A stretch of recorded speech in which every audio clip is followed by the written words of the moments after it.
Mahigit 100 tableta ng ecstasy na may mukha ng karakter na si Cookie Monster. Yan ang nasabat sa 2 dayuhang tulak umano ng droga sa Makati. Lumalabas pa sa investigasyon ng pulisya na konektado raw ang mga suspect sa mga nagbenta umano ng illegal na droga sa rave concert sa Pasay, kung saan 5 concert goer ang nasawi. Makibalita tayo kay Tech Ocampo.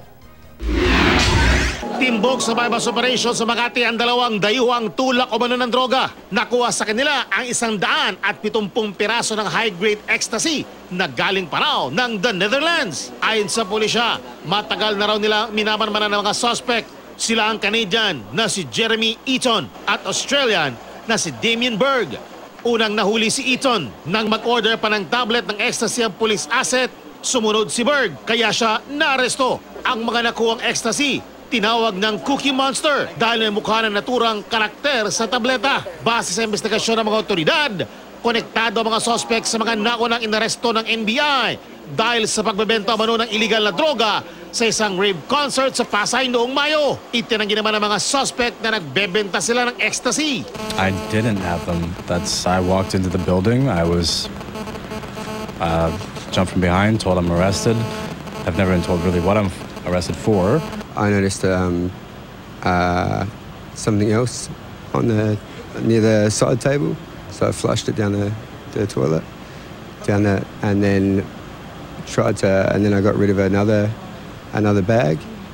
I actually texted the individual and said, excuse my language, what the F, why you bringing this shit here? You've never sold drugs? That's Never. correct. Have you ever used drugs? I have in the past, yes. How about here in Manila? Have you tried buying, using drugs?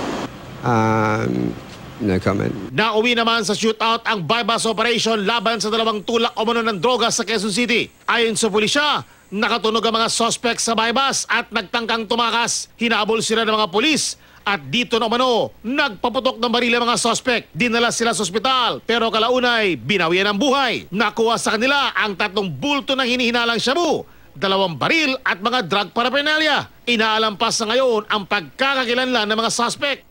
Sa Manila, hawak na ng pulisya ang panlima sa top 10 drug personalities ng Manila Police District Station 1. Arestado si Ricardo Mapa sa bypass operation. Kasama niyang inaresto ang 3 umano niyang parokyano na sina Rex Matbagon, Marivic Almoguera at Edward Igrubay. Nakuha sa kanila ang 7 pakete ng hinihinalang shabu na nagkakahalaga ng mahigit 3,000 piso. Na-recover naman kay Igrubay ang 1 baril. Ayon sa pulisya, matagal na raw nilang minamanmanan si Mapa. Itinanggi ng mga suspect na sangkot sila sa kalakaran ng illegal na droga.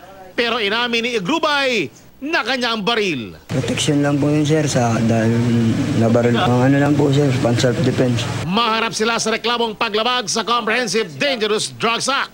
Tech Ocampo, Nagbabalita, Pilipinas.